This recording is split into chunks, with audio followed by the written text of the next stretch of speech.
Hey. Yeah, yeah. Welcome The back. old classic, the old reliable. That was a good time to literally dust off because this thing is pretty gross and dirty right now. A classic. I felt it was appropriate though because now that the weather is cooling off, once again, I have won for the season at There, least. there we go. You survived.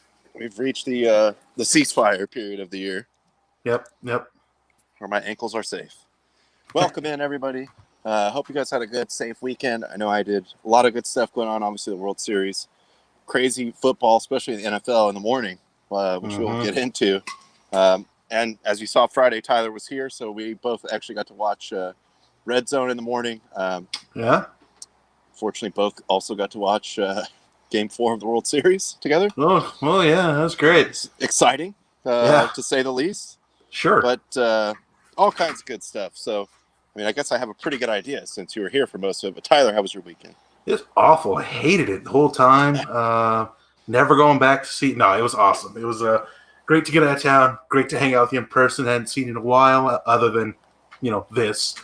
Yeah. So that was great hanging out with you, Tanaya, your roommates, your parents, just the beautiful city of San Diego. As always, good time there. So yeah, good weekend, Ronnie. How was yours? It was awesome. Tyler, thanks for coming down. Surprising. That was a nice, pleasant surprise to do an in-person episode and figure out logistically how to even do that. So in the future, how to do it, yeah. And the post-Rona times, then it'll be easier to do that. Also, my parents here, so yeah, just all in all, I'm looking to do some golfing tomorrow on my traditional midweek day off. There you go. But so no, it was a good time, especially maybe not Game 4, but just getting to watch it. Go out and watch with everyone, and then especially the NFL games, except for the Raiders game. Whatever, I wasn't expecting much, but true. I don't know. You want to start with the football or the World Series? I'm gonna leave it up to you. Let's start with the World Series. Why not? Let's go into the World Series then. I know most of you, I'm sure, saw it Saturday night. I mean, first of all, what a box score. Just a lot of lead changes, a lot of craziness going on, especially the final inning where everything completely came unraveled. Yeah. And just a literal comedy of errors on one play. It's not an error, but even our guy Randy fell down, just meaning that that's right. Everything about that was weird. Like it just went into the upside down world for one play, and the Rays did win with a walk-off, 2 runs. Wow. At the time watching it, I knew just the realness of the loss hit me, so I kind of just was like, okay, well, done watching this for now. But there were so many moving parts to that. I actually didn't really fully understand what happened until like 4 hours later when I saw the highlight. Yeah. Just to sort of piece together, like, what all happened here? So, Tyler, if you would, maybe I think that's just the most notable thing about that game. So, maybe break that down. What the hell was that? Yeah, so the going into the last inning, Dodgers up by 1. Kenley Jansen comes to the mound, which if you've never watched a Dodger game, but you've heard us talk about it, it's always it's an adventure. It's an adventure when Kenley comes out to the mound. So he actually struck out the first batter. I think I can't remember the exact order. Struck out the first batter, gave up a bloop single. I don't remember which batter hit the bloop single. Might have been Loud. No, couldn't have been Loud. Anyways, bloop single. Next guy pops up. Then we got Randy Arozarena, who is the all-time record holder for postseason hits in one postseason. Jansen did well to not give him anything good. Worked it to a full count. A few extra pitches. Winds up walking him. Not the end of the world. I was okay with him walking Arozarena. Not messing around with him, at least. Yeah. Yeah. So you got first and second, and then Brandon Phillips comes in to hit, and he, who was not even on the team a month ago, who hasn't had a hit in like 3 months, comes up, gets down to a 1-2 count. Jansen throws a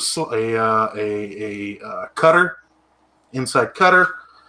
Phillips hits a single, gets through the infield, so now the runner on second is going to score pretty much no matter what. Chris Taylor goes to field it in center field and just, I don't know if he looked up too soon or what, but just That's completely what it seemed misplays the like ball. to me. It was sort of like he was looking where he's going to throw it before he even had the ball. Yeah, Receivers in football, they're thinking of where they're going to run before they catch the ball, and Right. that's where they have the crazy drops. So he kind of boots it. At that point in time, the Tampa Bay third base coach is like, "Ball's away. I'm sending a Rosarena." So as he's rounding third and going home, he falls, does a literal somersault, falls. Pretty athletic, really, because he got up fairly quickly. Taylor throws the ball in. Muncy cuts it off in the infield. And, I wasn't really sure what happened here, but, I watched it a few more times today, and I kind of think I figured it out. So Muncy gets it, and at that point in time, Will Smith is kind of to the right of home plate. But as Muncy is in the throwing motion, Smith takes 2 steps to the other side of the plate. So now he just moved from where Muncy was targeting. The ball gets away from Smith. He does a 360 trying to recover to find the ball. He can't. Ball goes away. Arozarena scores after falling. It pretty much just lays down on home plate and just just kind of taps the plate. Meanwhile, of course, Kenley Jansen, instead of doing what a pitcher does and backing up, granted, it wouldn't have mattered because the ball deflected and went somewhere else. But Kenley, just after the hit, just dropped to his knees and then got up and just stood in the infield. What are you doing, man? What are you fucking doing? So it's a shit show. Go watch it. John Boy, as usual, has a great breakdown of it. But that was just that. It was funny. We were out watching it at Buffalo Wild Wings, and the place went from Dodgers fans kind of cheering get through this to just a lot of cursing and then a lot of cheering from non-Dodger fans that were at the bar. The so haters. it was an adventure, that's for sure. Definitely one of the most bizarre plays that you'll probably ever see to end a World Series game. You would think, some of the basic, Muncy with the relay throw that was probably 20-something feet. Yeah. It just whips it to the backstop. And then, Will Smith not knowing at all where the ball is, just sort of spinning around. Arozarena just falls. I guess we won. Yeah. It was weird. It was a whole sequence. But that, as a Dodger fan, not extremely shocking because they have been inventing ways to lose for forever. Right. Not shocking that it happened, just kind of how will it happen? Yeah. And it was just an unraveling Little League play. Just oh yeah, 100%. So many things are happening that you would think the stakes are high, best players in the world.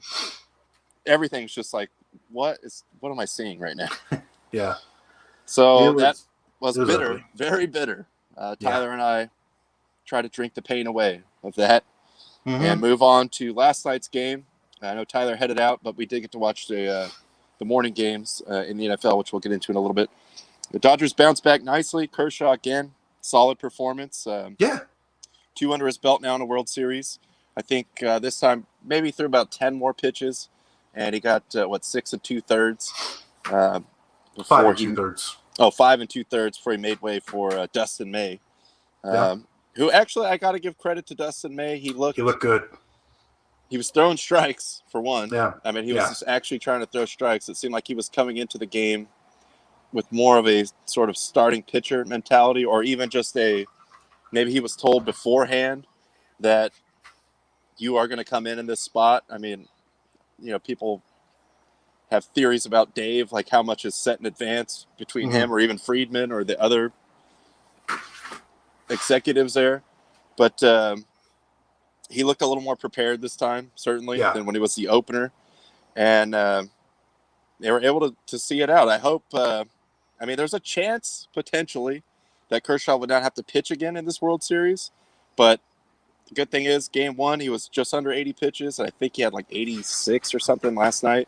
Something like that, yeah. So he would be available to, probably could even pitch an inning tomorrow if necessary.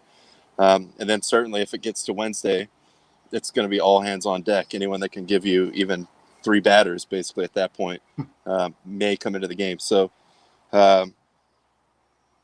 also, shout out to him. He did get the all-time strikeouts. That's right. Postseason strikeouts record. Yeah. Yeah, it was. It wasn't his best stuff, but it was still a really good performance by him. You just mentioned a second ago earlier. Dave Roberts said that for Game 6, basically everybody except for Bueller, Urias, and Kershaw are available, which tells me if there's a Game 7, that's Dave's plan is like I'm gonna go to these three guys and that's it.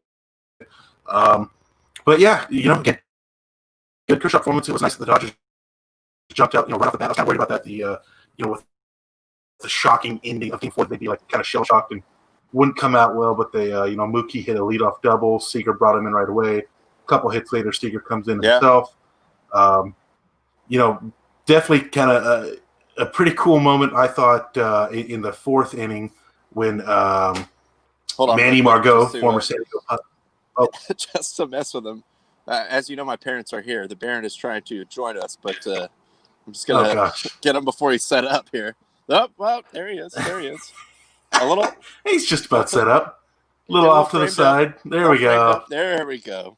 Baron. There he is. Long-time listener, first-time caller. That's not true. That's a lie. You've called before. Baron in City Heights, what's on your mind? Well, I think Kenley's got to go. I just,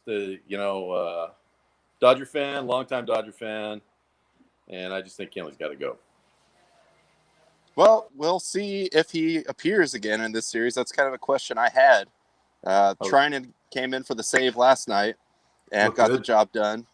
Yeah. We all know that Dave is very loyal to Kenley, but also, as Sarah was saying in the comments, and Tyler and I also were saying, been kind of a high wire act for better part of at least 2 years now. Also want to mention that Baron is courtesy of the Jupiter Records and Tape Celebrity Hotline. That is going to be at 3152 University Avenue. Definitely check out Jupiter Records and Tapes if you have any way to play the music formats that they sell in your house. But I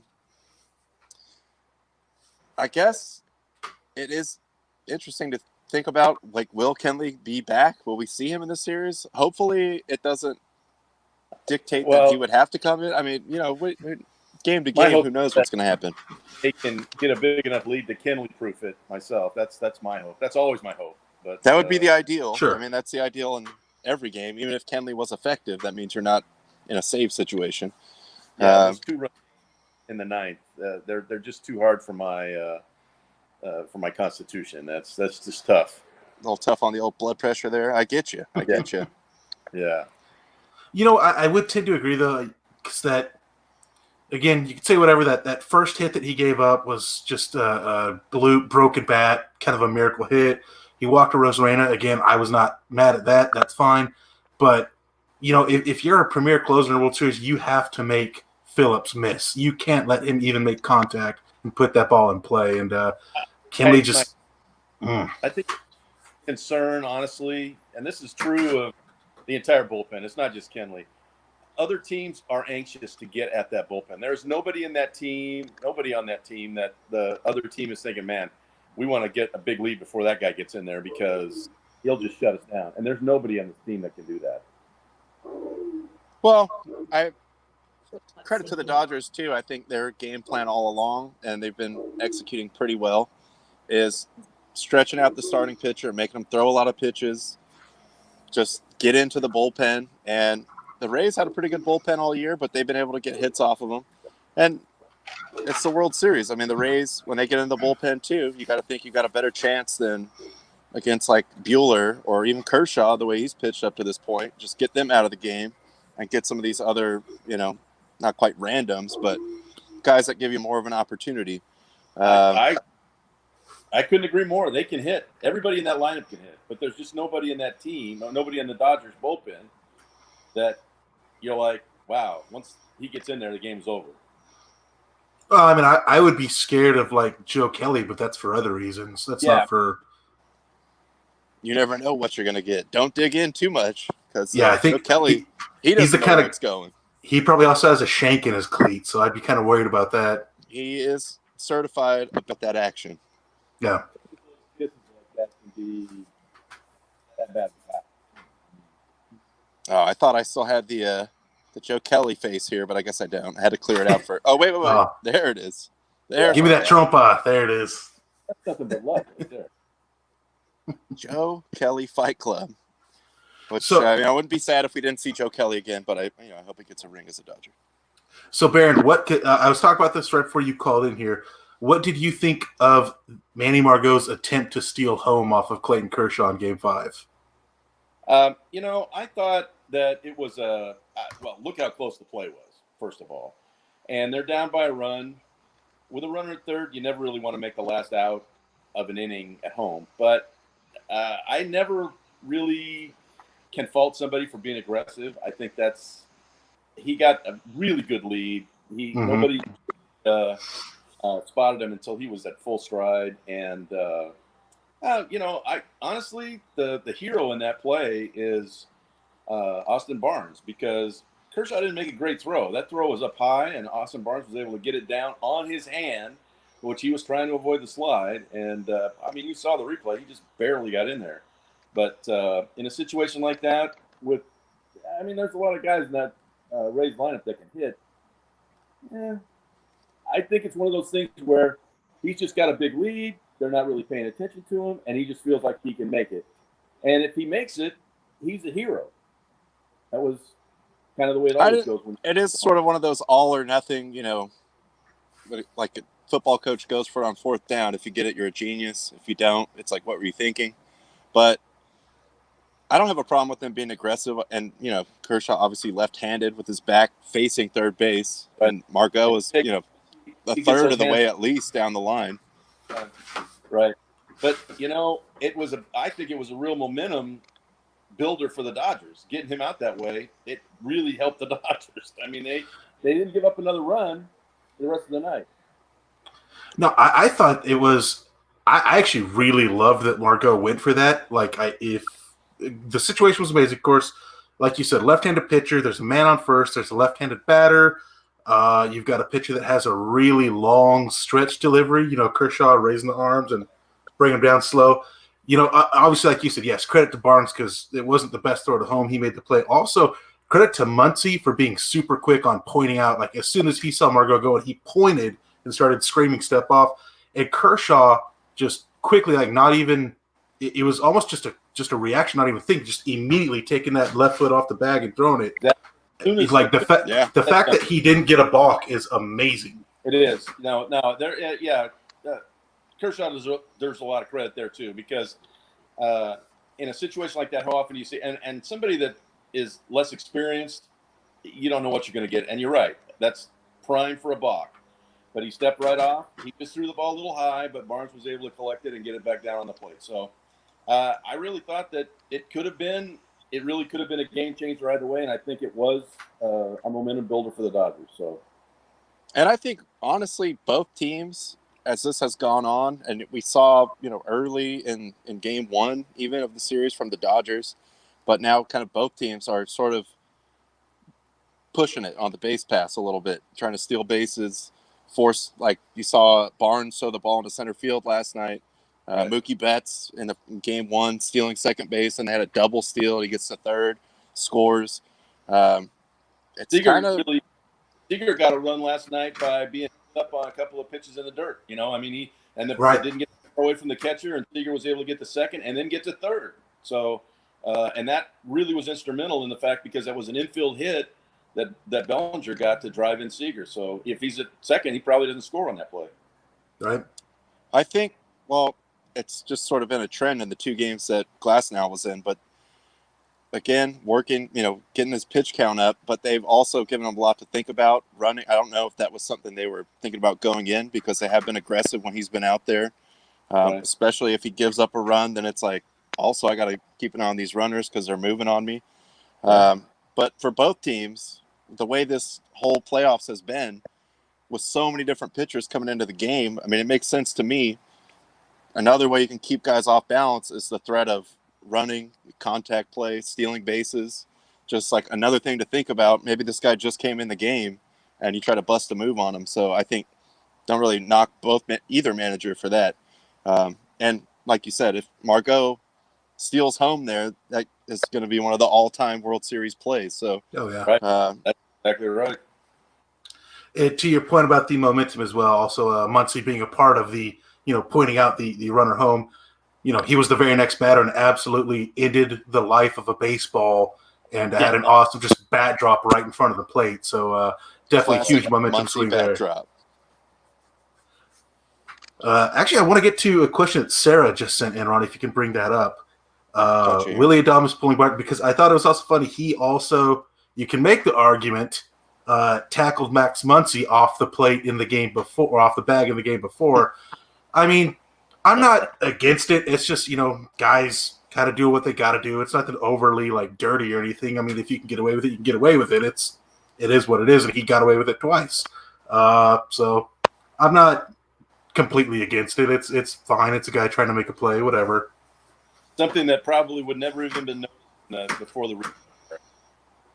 Oh, I'm sure, yeah. But it's the World Series. You got to take every Do what you little gotta extra inch that you can get out there. Because we saw Game 4 that came down to insanity. Like any little thing could turn the game on its head. So I don't really fault him. I mean, yeah, it's unfortunate, I guess, that he's gotten away with it. But hey, like Tyler said, he's trying to just get whatever little edge he can. Like, on both of those cases, both with Muncy and with Barnes, he had to get the ball. And in both cases, he had to go a ways to get that ball.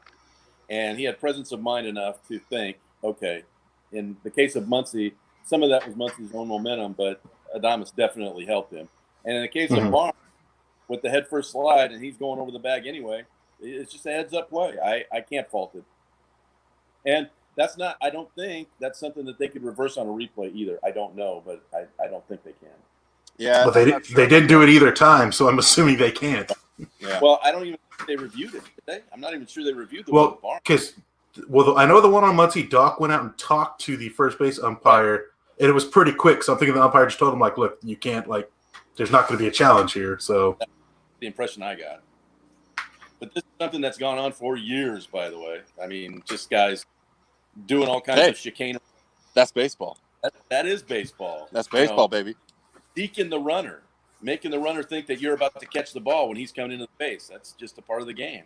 And that's one of the why out there at second base, there's nothing you can do. You're on your own. But when you're coming into third base, that's where you got to catch the base coach. You can't be looking at the fielder or the ball. You have to watch the base coach and have him tell you. And the Dodgers got the best third base coach in baseball in Dino Evil. So definitely one of the most active third bases coach, that's for sure. He's usually chasing the guys to home plate when they're rounding third. But we got game 6 tomorrow night, Gonsolin versus Snell. Should it go to a game 7, it will be Charlie Morton and Walker Buehler. So, I mean, I'm sure all three of us are hoping it ends tomorrow, especially because I don't want to be having a Wednesday show with, one kind of looking this way the whole time, as I'm sure we will be.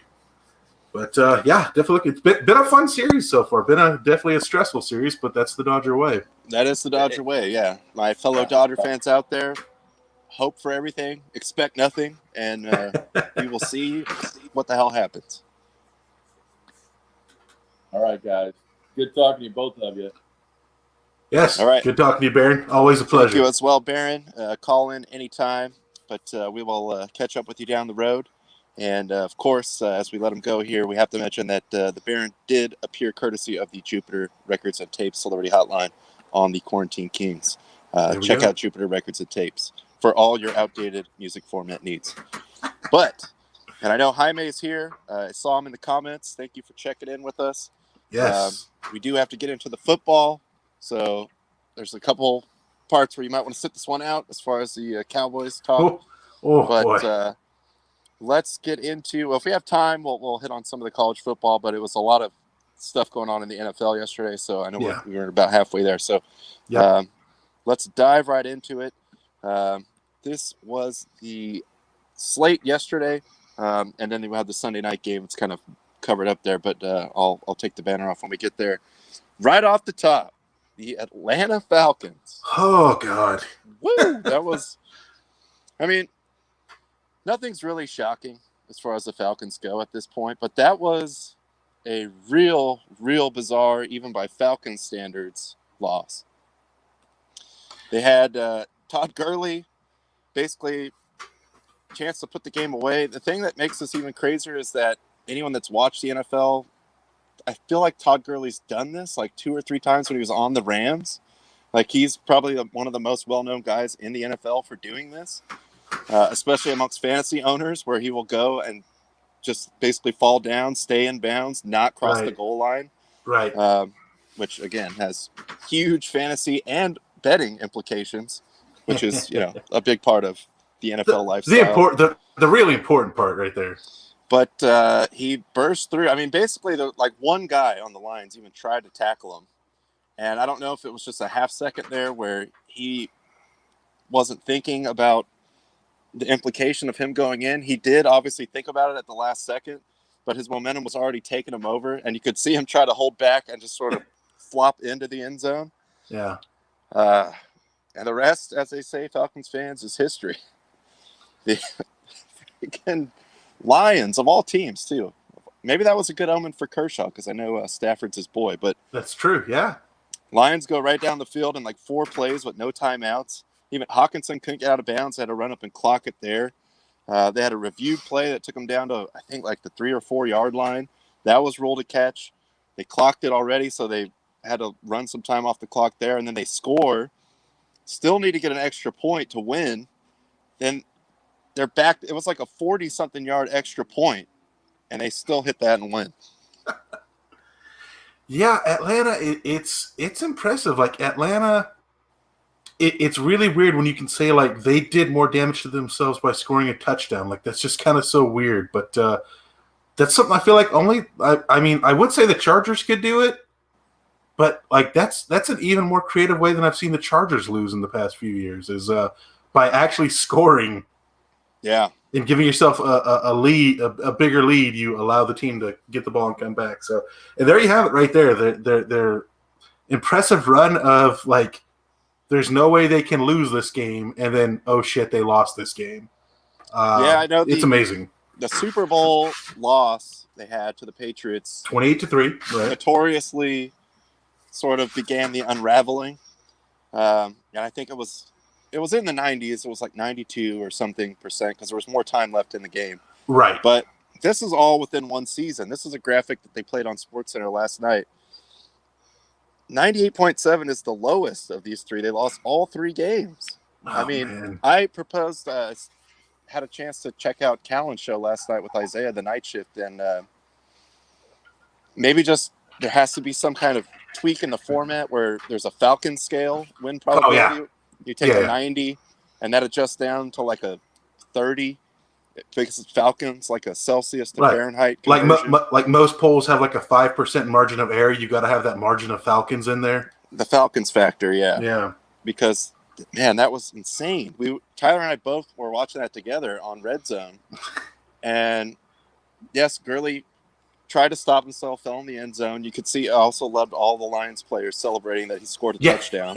Seriously. That cracked me up. They were just like pointing at the end, doing the touchdown sign, like, yeah. I don't think I've ever seen another team so excited to see the opposing team score a touchdown. And then Lions just start going right down the field. The play before they scored the touchdown, actually on the Fox broadcast, they put up the next-gen stats that they had a 4% win probability, the Lions. Mm-hmm. And immediately, that's what I thought. Like, the Lions they got this. They got it. Yeah, it's wrapped up. Yeah, that was just like both of us. Like I remember when Gurley scored, like we both were just kind of like, "Oh, Detroit's might pull this off." Like that was the only way Detroit would have had a chance because they had. Otherwise, Atlanta was going to run the clock out. Yeah. Yeah, you're down. You just take a knee a couple times, and that's it. Yeah. So yeah, Falcons. I mean, who do they take this out on? Do they rehire Quinn just to fire him again? Yeah, I don't know. Arthur Blank's not going anywhere, but he was down, suit and tied up with his mask on the sideline, looking very confused as always. I saw a great tweet with a caption on that of him, standing there in his suit, and all it said was "Bring me the Batman." I'm sure. Also, I thought about this last night. I'm sure this year's been very rough on him because he probably can't hug the players like he normally likes to do on the sideline. True. Kind of a weird guy, but multi-bazillionaires are. Next game there you see is the Cleveland-Cincinnati game. This turned out to be a really good game as well. lead changes. I mean, Joe Burrow looked incredible. I think he Yeah. had like 250 yards in the first half, and he Yeah. ended the game with 400, which I think he's got like 4 games already this season over 300 yards I think it's 6 actually. every game. He- It's possible. he's over 2,000 for the year, so that would actually add up. Jeez. Well, you got that, Bengals fans. I mean, you got to surround them with some more help, but I think the fears of a top overall quarterback going to a team and starting that are always out there. Don't really have to worry about this guy. Yes, I mean, anyone can get injured, but he looks up for it. They just got to get him some more help there. But OBJ, I think he got hurt on like the first play of the game that Cleveland had. It was Yeah. pretty. It was early on because it was. I think Baker was 0 for 5 to start the game. So I think it was in that first series when OBJ got hurt. Baker was 0 for 5, but then reeled off like 20 some odd straight completions after that. Yeah, and I mean, I'll give props to Baker. He had the comeback win. I think the Browns are 5-2 now, so Yeah, maybe the new America's team, the Browns, There we keep hope go. alive. Pittsburgh, Tennessee. This was kind of the marquee game coming into the weekend. Mhm. Pittsburgh gets the win. They've been looking pretty impressive all year, even with their schedule getting all shifted around because of those same Tennessee Titans. because of Tennessee. But they pull out a win there. Well, unfortunate Big Ben didn't have a better fantasy day for me, but we'll get into that later. They do look pretty strong. Carolina, New Orleans. New Orleans at home. I think this is the first time they had fans. I mean, it's not like the normal Superdome where it's packed out, but Carolina's still waiting for McCaffrey to come back. Not a huge surprise. I mean, Carolina looked pretty game, but New Orleans just had a little bit more for them. The Jets actually were up 10-0 Yeah, against Buffalo. yeah, But of course, then the Jets factor turned on and they lost 18 right. to 10, and that brings us to the Dallas Cowboys at the Woo! Washington Football Team. Oh boy, Wasn't a lot of this on Red Zone because No. it was out of hand. no, I guess the biggest story there for the Cowboys is obviously Dalton getting knocked out of the game with concussion. I don't even have the guy's name in front of me. I think, did you say he went to Fordham? James Madison. James Madison. Okay. He's a 7th round pick from James Madison University. Well, his era has begun. But Yeah, wow. It was. I mean, really, the only time we saw it on Red Zone was kind of towards the end of the half because all the other games were done and Dallas was driving, and they wound up, throwing a short pass to Zeke Elliott, who then tipped it up in the air and it got picked. And you, me, and producer Ty were in the living room watching. We all just started laughing, which was great. Dallas is just it's something awful there, man. It's really bad. And it's even, I mean, in that division, we've already talked about it. You got, I mean, 7, maybe 6 wins could win the division, like the way it's going.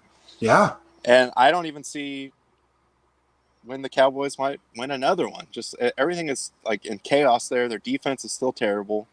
That's Now their they're best defensive performance of the year is giving up 25 to Washington. Yeah. And now they're on their 3rd quarterback. So it's going to get weird. And hey, at least it's good for all the hot take morning shows. Always True. Talk about the Cowboys. That's true. But that's a tough blow there. Oh, well, Sarah, I don't support any Steeler love on this show. And also mentioning that her husband is a diehard Dallas fan with the crying, laughing emoji.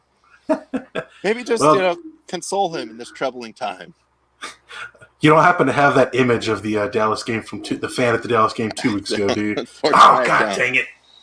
I'll add it at some point as a video drop on this show. But tough sledding ahead for the Dallas Cowboys. Green Bay bounces back to take down Houston. My Raiders got tore up by Tampa Bay, who Antonio Brown is just waiting in the wings, so he's going to be added to that team. I don't know how they're going to throw the ball to all these guys. I know Mike Evans didn't have a catch until like the 4th quarter. So we'll see how that works out, but they look pretty good. Their defense is kind of, as a unit, maybe not one of the best, but they've got some playmakers out there for sure. They got pieces, yeah. they're really fast. Fortunately, at least the Raiders were able to get 4 of their starting linemen to play in the game, Oh, that's getting good. cleared before game time, but not good enough. And I think we all knew what was going to happen with Yep. Kansas City at the Broncos. In a blizzard, in a nice little snowstorm there. First snow game of the year, so that's always fun. Yeah. And then New England, I mean, San Francisco, they're both kind of going opposite directions right now, so I'm not surprised that they went in there and won. Maybe the margin there, which I think was the worst home loss for the Patriots in the Belichick era, or at least since like 2008, and that was already, I think that was the year when Tom Brady was out with his knee injury. Oh, yeah.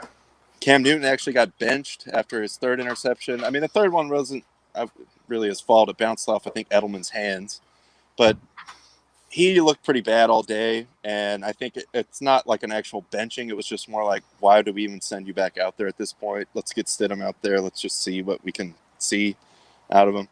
But the 49ers win, and they I think that put them at, 4-2? Yeah, So 4-2. Or 4-3, actually. 4-3, I think. Okay. Yeah, so they're above 500, though. Everyone in that division's above 500. Yes. We had the Rams. I'm pretty sure they won. I didn't see any of the game earlier. I was just checking the score on that. And then the Chargers, hey, shout out to your Chargers. Your boy Herbert looks pretty good. I think he had 4 total touchdowns. Had the nice running touchdown. Yeah, over 300 yards again. Herbert's the real deal, man.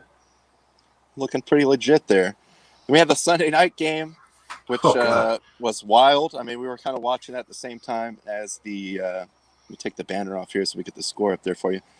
Same time as the baseball game, obviously. But got to overtime. I mean, we all know the rap on the Seattle defense. It's just like Russell Wilson is going to have an amazing game, and the defense is just going to let the other team come right back down and score, especially when it really counts the most.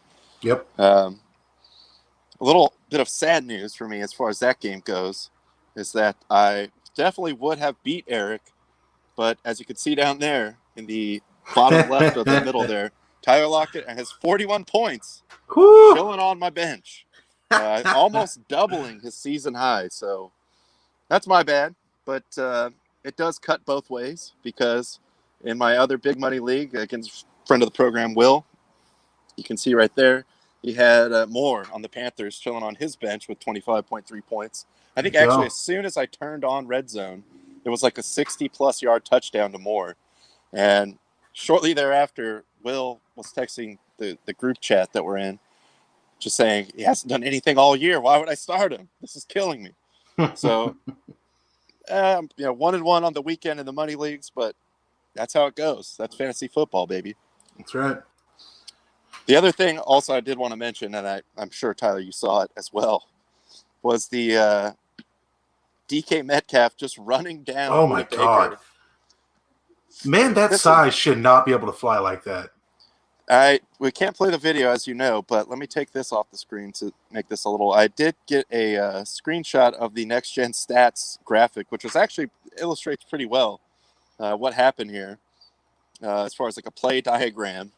So this is picked off. I mean, this is picked off on like the 3-yard line, and Budda Baker, as you can see in the thing there, he had a top speed of 21.27 miles an hour, and he still got ran down. God, that's insane. You look at it again. Metcalf hit 22.6 miles an hour, which is like Olympic level speed. Right. And also the second fastest recorded speed on any tackle in the NFL this season. That's a wide receiver. And also he's like 6'3", 250 or something. Yeah, he's huge. He's massive. Like so there's no way a man that size should be able to run that fast, but that was impressive. I already saw, the memes going up where it's like, Budda Baker is listed as managers, and then DK Metcalf is listed as Karens. Things like that, or like fall girls and pumpkin spice lattes, stuff like that. So, yeah, the memes are already out on that. The classic My Plans 2020. Of course. Yes, of course. And even after the game, Budda he was like, hey, okay, hawked my ass. Respect. It was pretty great. And just, I mean, like I said, he hit 21 point something miles an hour. This is he's the highest paid defensive back in the league, I'm pretty sure. So a world-class athlete, and it looked like it was like a child getting run down by a huge adult. Just a kid trying to run away from his dad, and his dad like, hell no. It was insane. I've never seen anything like that because Yeah, he's so big. Definitely go out of your way to look that up because it's really impressive. Like I said, Metcalf is huge, and he should not be able to get that fast. It just doesn't even make sense. Yeah, that was pretty bizarre, but a wild weekend there. Tyler, did you get a final score on the Monday night game? It wasn't final. It was there was like 2 minutes left, and it's 24-10 Rams. Okay, well, the Bears, like I said, they've been kind of slept on, but the Rams, I still thought going into that game, were probably the better team. Yeah. Not really surprising there, but that NFC West, I mean, man, it's tough, loaded. Man. Yeah. I mean, Seattle has one loss, then the Rams and the Cards both have 2 losses, and the Niners are 4-3 in last place. So, like, that's and an NFC East team is going to get in over one of those teams probably. So think about that, folks. A home playoff game. Think about that. We'll probably wind up hosting one of those NFC West teams, actually. Oh, man. Yeah, that's going to be ugly.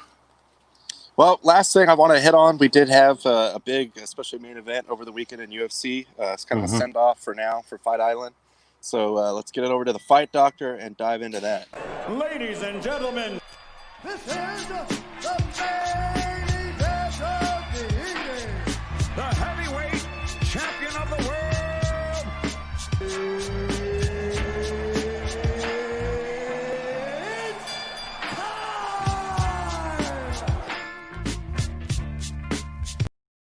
Yes, sir.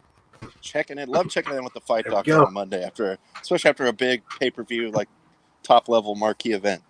Yeah, absolutely. So, as I said, this is going to be, for now, not forever, but sort of the send-off from this current run of Fight Island fights and fight nights that they had building up to this event.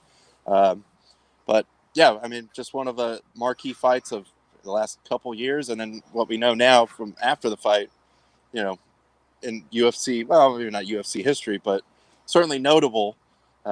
So, Fight Doctor, if you would, please take us through what we saw Saturday, actually during the day here. Saturday morning, Saturday afternoon, which I actually didn't even know about. I was, I knew you were at work, so I was just kind of like walking around where I was staying at Saturday morning, and I got back to my room and pulled up Reddit and saw a clip from a fight. I was like, oh, that's weird. That's a main card fight. And I looked to see if there was a change in the lineup. And I was like, oh no, the fight's already started. Okay, Oh, no. yeah, Oh, no. So little slip up on the Fight Doctor there, but no, like you said, we had a marquee main event, a lightweight championship unification match between the champion Khabib Nurmagomedov and the interim champion Justin Gaethje. Guys, Nurmagomedov is just something else. I mean, it was Gaethje came out, landed some good leg kicks, which I think was a solid tactic to. Just kind of keep Khabib at a distance, keep him honest. Plus, if you wear the leg out, makes it difficult for wrestlers to, get some good drive when they try to take you down. But Khabib's pressure was insane. Like he'd take the leg kick, recover, and then just go right back, pressing, keeping the pressure on Gaethje. Gaethje even landed some good shots to just right to the chin. Nurmagomedov just completely no-sold him, just like stared right at him, just like, okay. Scored a takedown in the first round, even was going for an armbar submission. If he'd had probably like 5 more seconds, he wins in the first round. But the whistle blows. Second round, Khabib just goes out there, takes him down. Actually, probably for the first time that I can recall, actually pulled Gaethje on top of him, worked from the bottom, and like in a blink of an eye was on Gaethje's back. Kind of works around, works into looks like he was going to go for an armbar, and then he quickly switched out to a triangle. Gaethje looked like he tapped, and the ref didn't see it. Then, like 3 seconds later, the ref checks it. Gaethje's out cold. Khabib just dominant, remains undefeated, and after the fight, he breaks down right away after the fight too. That's to be expected. Obviously, he's super close to his father, and kind of with everything that's happened the last few months with his father passing, you definitely understand why the guy breaks down. Then during the post-fight interview, he starts taking his gloves off, which is a usual sign of fighters of this is it. He officially announced his retirement, saying that, he made a promise to his mother he wouldn't fight anymore. He didn't want to fight if his dad wasn't in the corner. So he retires 29-0. undisputed lightweight champ, with one of his best performances of his career, I thought. And of course, he also announced later, we found out that he broke his foot 2 weeks ago in camp and just never told anybody. Yeah. Classic Khabib. Well, and I get that because, I mean, if you're Gaethje, you know the guy's foot's broken, you're going to stomp on his foot. You're going to do whatever you can. Yeah. I mean, just, words can't even describe how awesome his performance was and how amazing he's been. I kind of thought about it a little bit Saturday night, and especially on the car ride home, I was thinking, kind of where does he rank in my, pound for pound GOAT list, which, I mean, again, everybody's got their own criteria. So what everybody says doesn't really matter. It's all chatter anyways. But I think he's got to be up. He's either 1 or 2 for me for just pound for pound GOAT. I mean, you're looking at, a guy that just dominated in the deepest division. His kind of mauling wrestling style is something we haven't really seen much of, and it's definitely going to have an impact on the future. I think kind of the one knock that people will have on him, fair or unfair, is he didn't have that many title defenses, but he also didn't get a title shot till his 10th fight in the UFC, so he can't control that. We're kind of in an age where, guys are doing, winning championships in multiple weight classes. He just stayed in the lightweight. Again, if you want to use that as criteria, fair or unfair, there's that. But, I mean, to me, I think it's either got to be him or GSP as my pound-for-pound GOAT. I mean, John Jones, some fights kind of later in his career that a lot of people think he lost. Plus, he's tested positive for performance-enhancing drugs 4 times. Right. Anderson Silva kind of fell apart after he lost the title to Weidman. He's lost a bunch. Fedor never fought in the UFC, and kind of when he did come into Strikeforce, he lost a few fights in a row. So I definitely think it's got to be either him or GSP for my pound-for-pound GOAT. I mean, it's unfortunate because he's only 32. He could still be on top for another several years, but I kind of tend to believe this. When most guys retire, it's kind of like, whatever. They'll come back for a big payday. Kind of his reasons and his personality that we do know of him, which not many people know him that well. I tend to think he might mean it when he says, I'm done fighting, I'm not going to come back. Yeah, and Tyler and I had a chance to sort of talk about this a little bit watching Game 4 Saturday. I mean, first of all, let me just dust this one off, because a great man once said, to be the man, you got to beat the man. The answer is yes, you son of a bitch. But in the case of Khabib, it's like maybe even just hurt the man, because he's never looked in danger at all. So never. He walks away, yes, clearly still in his prime. I mean, one of his best performances ever, because it just was not difficult for him, even after we found out a broken foot. And there's always going to be the what if, because he's walking away at this time. Mm-hmm. And anyone can come back. I mean, like Tyler said, he's not really the traditional fighter that's just always even sometimes retiring to build that back up. Right. It just doesn't seem like this guy's MO ever. So based on that, I mean, I'm bummed out that if it is for real that we won't get to see, one of the all-time greats again. But it's kind of cool to just know, this guy ran through everyone without really a problem, maybe never even lost a round. And he lost 1 round on sub-judges scorecard against Conor, and a couple of the judges actually had him losing round 1 to Gaethje, which I didn't understand at all. And kind of a lot of people are like, yeah, I don't know how a judge could say that, but whatever. Even that, though, I mean, over a career, we're talking about 2 or 3 rounds, maybe sure. One judge had right. So the legend of something like that, where if this guy doesn't fight again, it's just going to put him more up into that, like Tyler was saying, potential GOAT status, because when you're retired, you're not going to lose any fights. Mm-hmm. And he didn't lose any fights when he was active, right, or never was even in trouble. So I think that part would be cool, to have someone just clean break, walk away, I'm good. I've proven to everyone what I can do, and I don't have anything to prove to anyone, let alone Conor McGregor. I mean, we saw that get proved pretty clearly. Pretty easily, yeah. But, yeah, a little bit of a downer that we might not get to see one of the best to ever do it fight again, but all power to him. He's a very family-oriented guy, pretty much keeps to himself, so. And as Tyler said, I think just the style of his fighting that he sort of brought to the mainstream will definitely change the entire sport.